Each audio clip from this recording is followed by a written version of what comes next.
What's up, my good people? We are inside of the Cafe Coupal Studios for a bonus episode of Wake Up Call with Dan Tortora, a new product of Wake Up Call entitled Tortora and Alford, with myself, Dan Tortora, and Isaac Alford.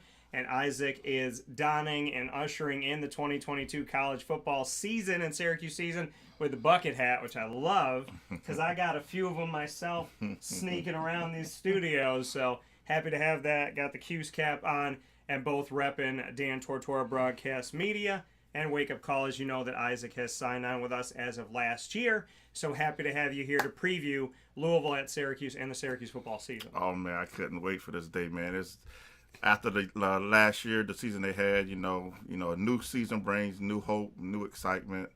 And I know all the fans are going to be ready for this one. And you're starting off with an ACC opponent, so you don't get any easier. So like we were just talking about a little bit earlier, that, hey, if you're going to play them, let's go ahead and play them now. Yeah, and it's important. Like you said, if you're going to play them now. Syracuse, when it comes to Louisville, they typically struggle against Louisville on the road. And overall, in their 20 games that they've been foes against each other, they played in the old Big East, and then they've played each other every year since 2005, except for in 2013 when Syracuse shifted to the ACC and Louisville came a year after.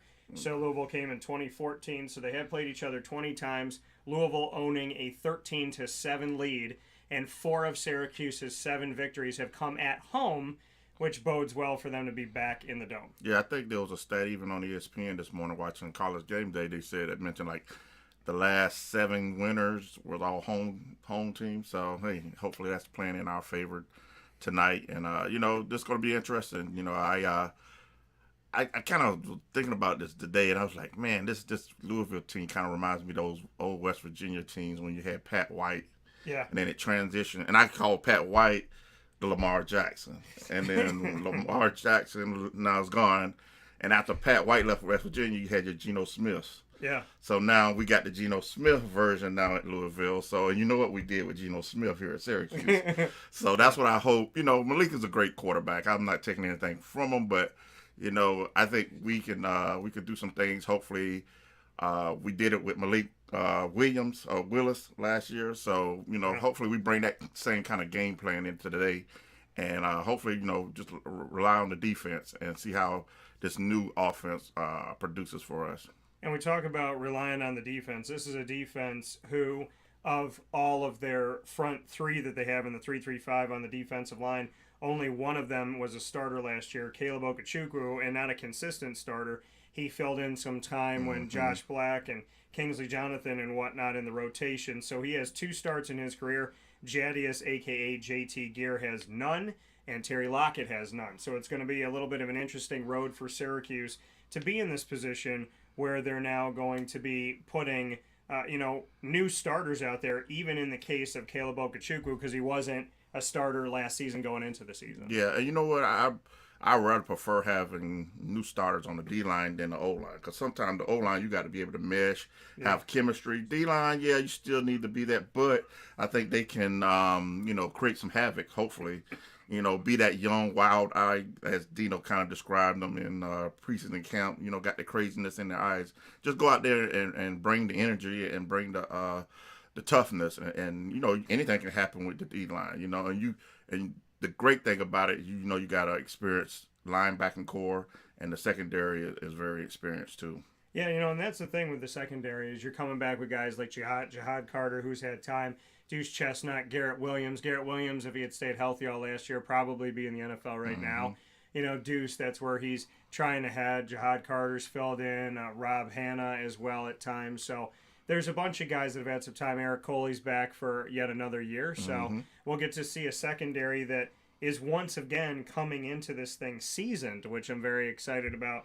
The fact that we can see something of that respect. We talk about how this, back line of the defense had Cisco, had Iffy, and had Trill Williams, and they're able to continue to move forward without them. And with all 3 of those guys in the NFL right now, we're still seeing success with these defensive backs, which is huge. Yeah, definitely. And then I even like the kid Clark they brought in. They believe at free safeties on the 2 deep. Yeah. So I think that's going to be one of the keys too to the game is if the back end can hold up, don't let anything get over your head, keep everything in the front of them.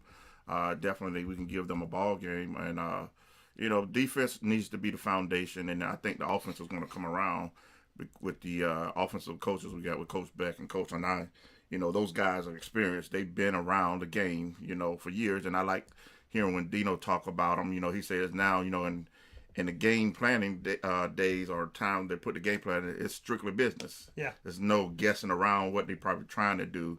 These guys have been professionals. They've been around the game for a while, so they know what to do exactly. Well, I think the biggest thing here as we take a look at Syracuse's season in a product of Wake Up Call that we have titled Tortora and Alford, bringing you this pregame for Louisville at Syracuse and ushering the home and season opener for the 2022 Syracuse Orange football season. Looking at the fact that Tony White's been here for a couple years and has been really an awesome defensive coordinator that has taken hold of this team since he came in, has been immediately successful and immediately productive, which has been huge. And I'm very happy to see that, because I always say, and this is not a personal attack or anything like that, it's statistical numbers. Brian Ward, I say, was the best offensive coordinator for every team that Syracuse faced as the defensive coordinator. And after 4 seasons, to see a transition into Tony White has been a huge part of this. And as I've said before, when a head coach might be in trouble, they say, well, let me fire one of my coordinators or both. And usually that shows it, right? They fire a coordinator, they hire a new one. If that doesn't work, then the coach gets fired. Well, on the defensive side of the ball, Tony White's been huge. And when asked the question to John Wildhack, the AD, I asked him, why did you keep Dino around? And he was talking about the assistants that Dino had brought in, and I don't want to lose Tony White. There was guys that he wanted to keep around. I think he said Mike Cavanaugh was not there anymore, but he had made mention of the fact that Tony White was important to keep. And my response in my head was, well, then why don't you hire Tony White as your head coach? But that could be something in the future. Yeah, that could be. Hopefully these guys get it together, because I think this is a good nucleus that they kind of finally put together. Like you said, Tony's done a great job defensively, brought that aggressive style back with that 3-3-5 defense, and now let's see. We know what we got at the running back position with Tucker, so let's see the passing game evolve a little bit better than what it was last year. Because looking at the stats last season, when I was looking at something comparing Louisville and Syracuse, wasn't really much that difference when looking at the stats, other than Louisville had a little bit better passing stats, of course, than what Syracuse had. Now, I think with a full off season for Schroeder to kind of get his arm back in shape, get a whole camp, knowing that he's the day one starter, I think hopefully this can give his confidence back in being the starting quarterback and get those guys open and hitting them in routes and stuff like that. Because if they can get that part of the game going, that's just going to be even better for Sean Tucker. Yeah, and I've been talking to your cousin once removed from the family, Damian Alford. And when Damian and I got to talk this season, going into the season, we had discussed the fact of Garrett Schroeder. I talked with Garrett Williams about it defensively. I believe I might have talked to Michael Jones as well, but I know I talked to Garrett Williams, talked to Damian Alford, talked to Rondé Gadsden, and said, can he throw the ball? Like, what do you think about the fact that people are saying all he can do is run and he's not a good passer? And his team, offensively and defensively, said, we don't understand why it's said that he can't throw the ball. We think that it's like an unfair assessment of him. And they all told me not only can he throw, that they think that we're going to see more in the offense throwing the ball this year, and they don't understand why he's taken this criticism for not being a good passer. So we'll see if that holds up in court. But his teammates that have gone against him in practice and that are out there as weapons for him have said, listen, Garrett Schroeder is a good passer. We don't really understand why people are knocking him for that. Yeah, we even got a little glimpse of what he's capable of doing last year. The Virginia Tech game comes to mind. The Clemson game comes to mind when he hits Pena for that long touchdown pass. I'm sorry. But, I see glimpses of it. It's just now he's getting the muscle memory back of playing the position of quarterback. Hey, if you go from playing quarterback to receiver for a year, it's going to take time to get yourself adjusted back to the position. And, like I said, he had the whole offseason to get himself back right, get its chemistry down with some of the guys that's on the team. Because, again, last year, we had people opt out that were kind of key role players in the wide receiver corps. So, now you can get your foundation set, chemistry set with the guys that are here that's playing on the roster now. And, they got some players, and They got some talent with the measurables. Like you said, my nephew, Damian. 6'6". You got a couple other tall kids out there. Aronde, yeah. So we got some targets out there for him to throw to. Yeah, and this is the first time that I've ever seen this on a depth chart. And I'd spoken about this before earlier this week. I've never in my history of covering Syracuse seen on the depth chart that every single receiver and tight end was an or, which means that, the first string and it's kind of 1A and 1B instead of 1 and 2. And that or meaning that the guy on the top kind of squeaked out just a little bit, but it could be either one starting. This is the only time on any Syracuse depth chart that I've seen every wide receiver position and the tight end position be an or. At tight end, Aronde Gadsden's been moved there. We know he's a receiver, but you put a 6'5" guy in there at tight end, helps open up your offense, and arguably is giving you 4 receivers. And then Maximilian Mang, who came in last year, he's an or there. And then Damian Alford, your nephew, or Isaiah Jones at that position. Courtney Jackson at redshirt sophomore, believe it or not, due to the COVID year. So he's got plenty more time, even though it feels like he's been here for a while. And Devon Cooper came back for an extra year, and Devon Cooper is an or behind Courtney Jackson, but then also a starter over Trevor Pena. So, we could see a mixture of all this. I think we'll see Trevor. We'll probably see Isaiah Jones. I would imagine we're going to see a little bit of everybody in this rotation, and we're going to just kind of play the hot hand. But Devon Cooper had some good games down the stretch. Courtney Jackson, I think we barely scratched the surface of what he can be. Isaiah Jones isn't a household name yet. Damian Alford had some big passes, but I want to see people do a little Statue of Liberty and go up to him. And Aronde Gadsden, a big guy, 6'5", in the open field, running down the middle of the field, could be a huge asset for Syracuse with those long legs and big arms and the ability to jump and do his thing. So I'm excited for that. Now he's kind of playing that position of the Virginia kid you were just talking about that you said you liked, number 98. Oh, yeah, Keaton Thompson. Yeah, he's playing that position for Coach Anaya in this offense. So, he can definitely do some things out there on the field. And hopefully they can even bring in some guys that not even shown on the depth chart. The kid from Michigan State, the transfer in, and the other kid from Florida, I believe, Florida Atlantic, I believe. Can't remember his name too. But there's a couple of guys that are not even on the order list that, with Coach Anaya's system, I think what they call it multiple, there's a lot of explosive things you can do, different types of matchups that you can bring in. You can keep a defense guessing exactly what are you trying to do. So like you said, this is something different that we've seen in the previous years with a lot of the wide receiver groups, or because again, you just bring in so many different rotations and stuff like that help out the offense. Yeah, and looking at it and seeing this roster this year and taking a look at the situation that we have here, when you talk about the guys that have come in the last 2 years, they've had a lot of wide receivers leave Syracuse and jump into the transfer portal. Syracuse heading toward, I think, about 20 players this past season that decided to jump into the portal overall. And looking at the receivers over time here, Syracuse has lost a bunch. And we mentioned Pena, Cooper, Jackson all coming back. Kendall Long coming off of a redshirt. He's a redshirt freshman now, coming off a freshman season. Spent some time with him a bunch of time with him on the show from Lexington, South Carolina. CJ Hayes comes in from Kentucky area, and then we have Anthony Quealy's back on the team. Amari Hatcher, a redshirt freshman that came in from Woodbridge, Virginia last year, and so we know he's there, and I think one of the guys mentioned Amari. And then Dom Foster, who has a little issue with the team right now. Hopefully things will get worked out. I talked to him about being a receiver. They brought him in as a DB, but I said, would you play both? And he's on the roster as a receiver right now if we do get to see him. And then Isaiah Jones coming from Cocoa, Florida. Shout out to my family that's out there.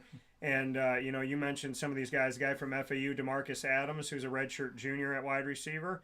So he has come into this team as well. So we'll see what DeMarcus Adams can do.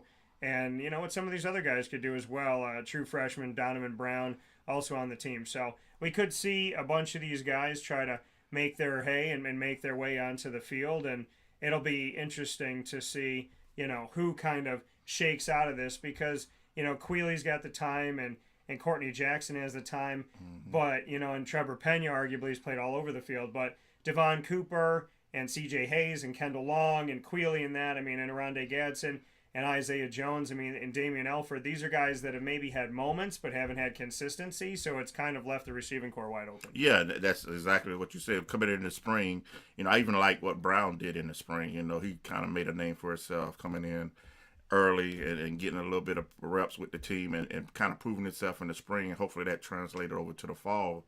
And it's like you said, the wide receiver group is wide open. We really don't know who's the guy's going to be, as they say, who's going to be the man, because the room is wide open. It's there for any one of those guys to take hold of it, and make their name. And hey, you never know who's going to be the next great one.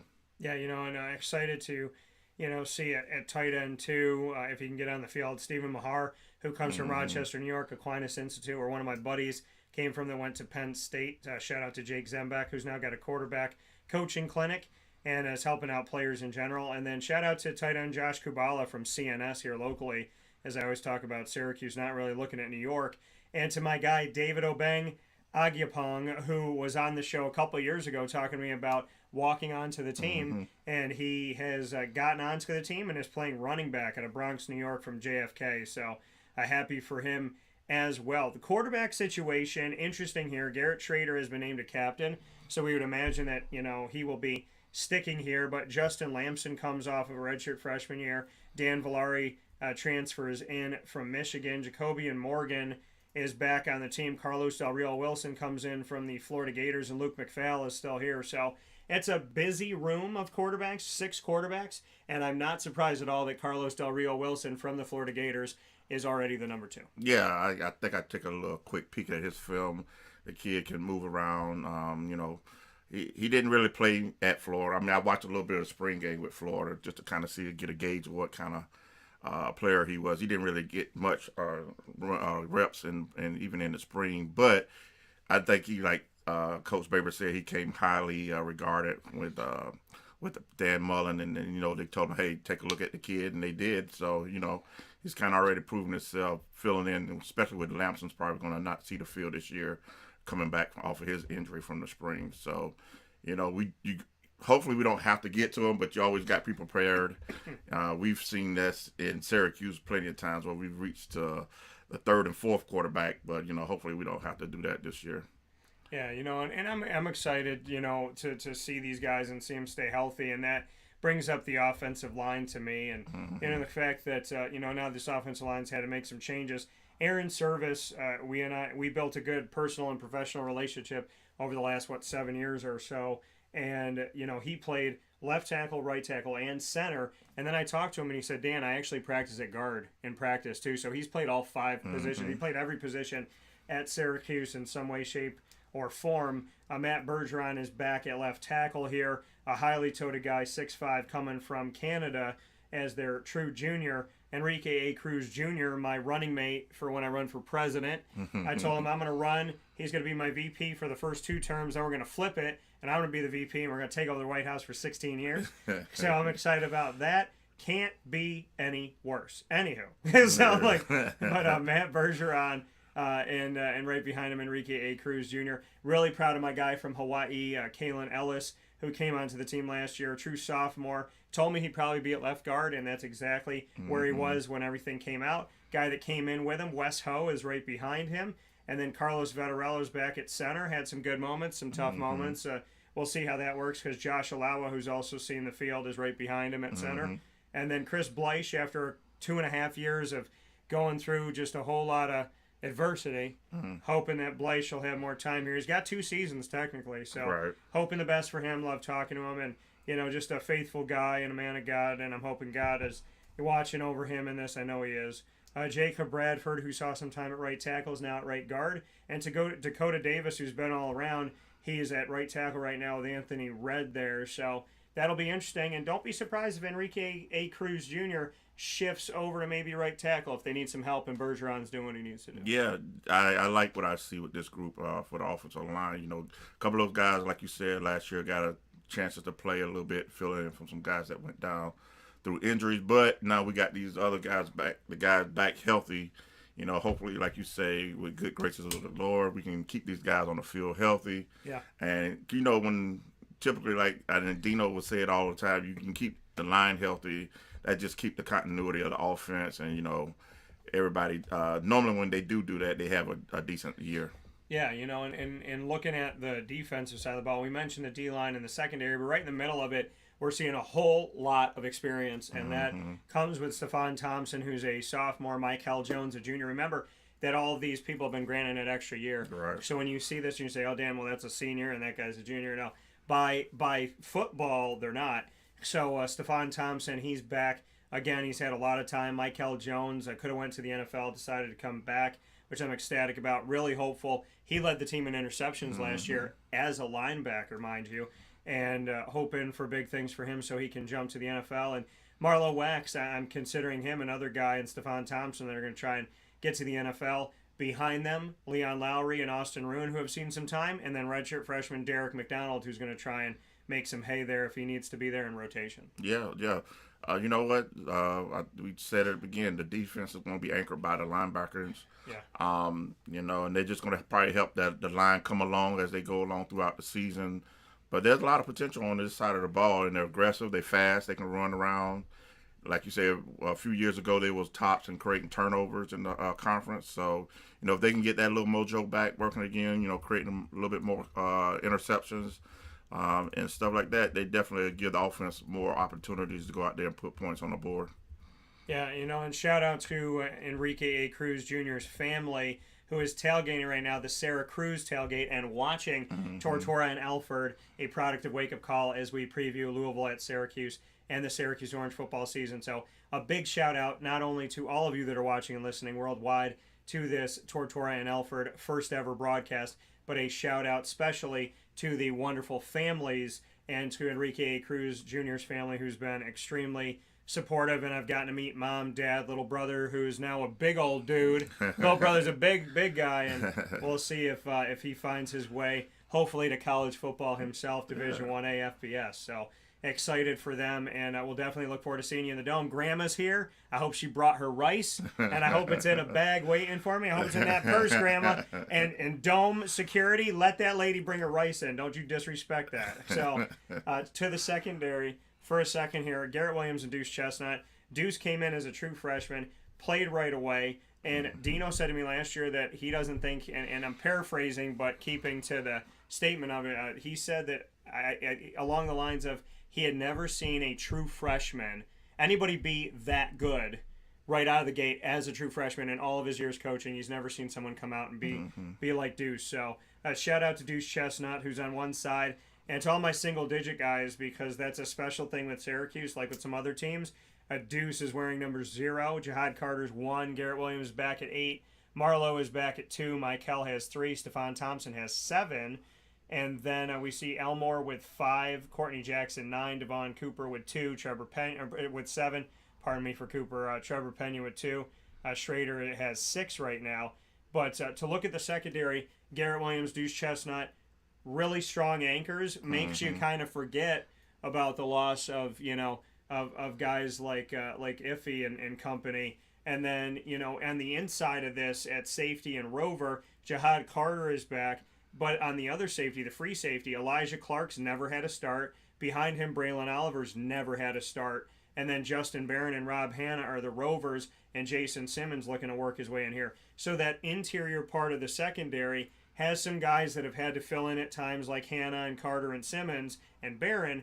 But I think it's interesting that in the free safety position, we're going to see newness no matter what. Yeah, exactly. We're, like you said, we're anchored by Chestnut and Williams are there. But, the back end, I think we got a lot of guys that can come in. We got a couple of guys that transferred in that's not even listed here that, if they're not having a great game, you can kind of substitute those guys in. And they can assist with the back end play, say if somebody's having a bad moment or whatever. But, like you spoke with Deuce, though, confidence is everything when you're a defensive back. Confidence and a short memory, as they always say. Everybody may catch a ball once or twice on you, but, with that confidence to come back to that next play. And, we just saw, as a freshman, I don't think I ever saw guys make plays the way he did, like I think about the play at Florida State where he dove on the screen pass. I'm like, who does that? because if he misses it, the guy goes to the house. But Yeah. that's the confidence that he plays with. He read and recognizes that formation, and he said, you know what, next time they come back to this play, I got something for him. Yeah.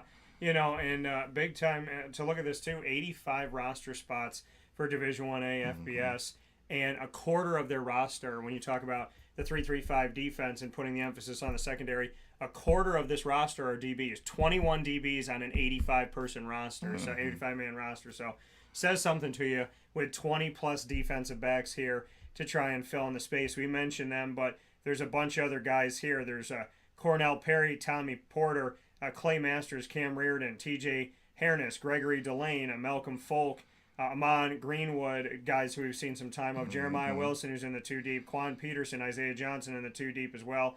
Neil Nunn, who's been out there at times. So, it says a lot about this team when they put a ton of emphasis on here and got 21 defensive backs on the roster. Right Yeah, they go both ways. Some of those guys going to fill in on special teams, be able to do some good things like that. But again, that goes to show, this game is 60 minutes, and you don't need a blow. These guys are, they're learning, and sometimes when you're younger, you tap your helmet and let that next guy come in and take your couple reps there. It's all just going to make the defense even stronger when it comes later on in the season. But definitely a lot of people on the roster here, and that's kind of a good thing with Syracuse too. We've seen teams where depth was always an issue. Coming into the season, hopefully, like we say, just everybody stays, healthy. It is football, so there's going to be a little, as they say, owies. But the roster's kind of built to the strength of the team. Yeah. And definitely, hopefully, they can take advantage of everybody that they have. A little bit of an interesting thing here with Sean Tucker being as good as he has been. Highly touted Beaver Falls running back coming from Pennsylvania, Josh Huff, has transformed himself into a defensive lineman now at 315 pounds, redshirt freshman. So the guy that everybody was so excited to see run the ball is actually a D lineman right now. Yeah, I was one of those people too. Just watching him come in last year and watching some of his film, I was just kind of having thoughts of Jerome Bettis kind of type running back. The guy, the kid had a great senior season in his high school and stuff. So, but yeah, his unfortunate injury, kind of put him in his situation now. But he's sticking it out. He's still a team player. He played a little D line too in high school, so it's not like it's a foreign position for him. So hey, if we can fill in and fill a position of need, because defensive line depth is what a lot of people in the offseason was kind of saying, hey, we need to bring in a transfer guy. We need to do this and that. And it might be a little question. Hopefully it won't be too big of an impact later in the season. But, Josh, he'll take time to get back from his injury, and then work his way into maybe hopefully a rotation. And interesting here, the starting punter on the team, Maximilian von Marberg, the guy they got from Australia, who is a true freshman. And my dude, who is not only a fantastic kicker, but he was trained, and his mentor is one of the greatest kickers in Syracuse history, and Nate Trout, down in Merritt Island, and that's Brady Denneberg, and I got to do a bunch of exclusives with him, including the exclusive when he was on campus visiting and the exclusive of his commitment to Syracuse. Brady Denneberg is right behind Andre Schmidt as the place kicker right now. Yeah, I mean, you know what? Syracuse has always been known for their special teams, their kickers. You got the Blue Gross Award winner here with us still. Yeah. So, and you're kicking in the dome. So, hey, you try to take advantage of the environment that you play in. Like Dino say, I can guarantee you some great games when you're a home team. You come play for Syracuse. So, hey, kudos to that young man for working his way up to the depth chart. Again, like I said, Syracuse put some talent in the NFL that's on that side, of the special teams.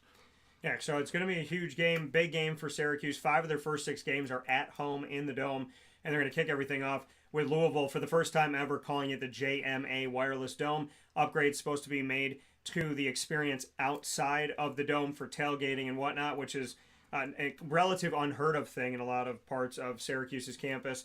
And on top of that, the new seating that we're going to see take away the bleachers and have individual seats. And the third part of that was supposed to be an improved internet, and Isaac and I will be the judge of that. So we'll see what will happen with that in the JMA Wireless Dome. Very excited for that. To get to Louisville specifically, This is a team, like we were saying at the beginning of the show, that Syracuse has long struggled with, had a lot of issues with them. And this defensive line is going to be tested today with Malik Cunningham coming in and wore his red suit. I asked him if it had to do at ACC kickoff with the red suit worn by Lamar Jackson to accept the Heisman. And he said, actually, I didn't even think about that at all. And his was a little more vibrant, a little more like red. And so I thought it was cool that he did that. And keep in mind, folks, some of his numbers are better than Lamar's were at Louisville. And he had just shy of 4,000 yards total last year and 39 overall touchdowns. So he's going to give Syracuse some fits. He's going to try and make things interesting with the Louisville Cardinals. And, Malik Cunningham, I think, would be the main catalyst of this upcoming game. Yeah, I definitely think all eyes is on him. He's what's to say? He's the straw that stirs the drink. So yeah, we got to focus on him a little bit.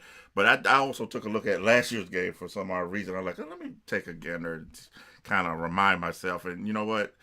Defensively, we do got to stop the run because that whole Louisville offense set up anything after the run. If you can't stop the run, then the play action is going to kill you. And if you give Malik all that when you're trying to cheat up to stop the run, and he's just going to throw it over the top, or if you lose contain on him, he's capable of taking it to the house. So he's a dynamic player. There's no getting around that. So the defense definitely going to have their hands full. Yeah, and looking at the fact that the guy that was ahead of Sean Tucker on the depth chart, Jawar Jordan Jr., is back in the Dome as a Louisville Cardinal playing at running back. Yeah. And, I think the maybe 3 years ago he had that swing pass he took to the house against Louisville, and I think you even heard the coach talk about it. Hey, I didn't know much about the kid, but he took one to the house against us. Yeah. So he's a card now. So they welcome him back to the Dome. Hopefully we don't let him get off too much. And do got to let you know that there's a Chandler Jones coming back to the Dome as well. Another Chandler Jones, a defensive back out of Miami, Florida, Miami Central, a senior on the team for the Louisville Cardinals. So interesting, we're going to see a former Syracuse player in Jawar Jordan Jr.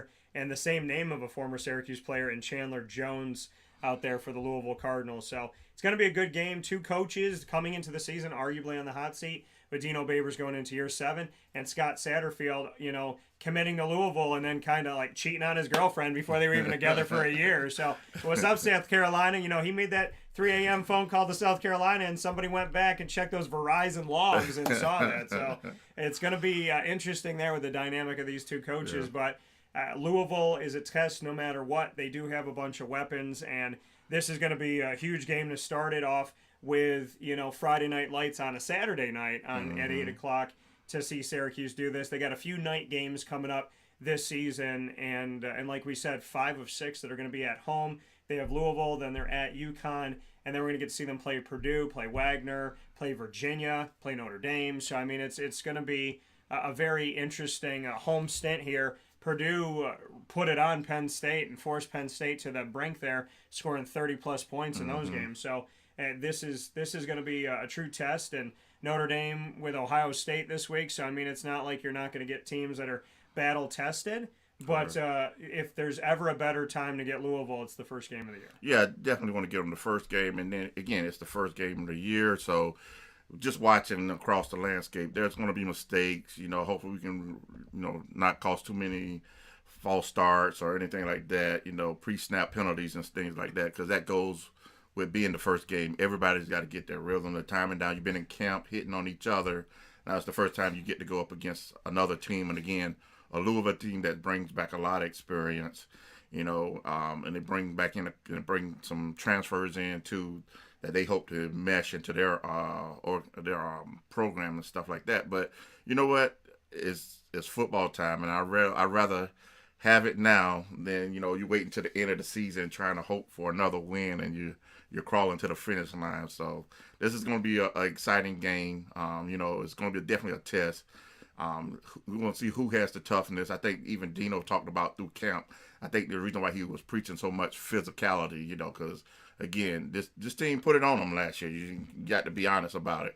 So, but you got to just be physical and go out there and play hard and play tough. And you know what? Anything can happen.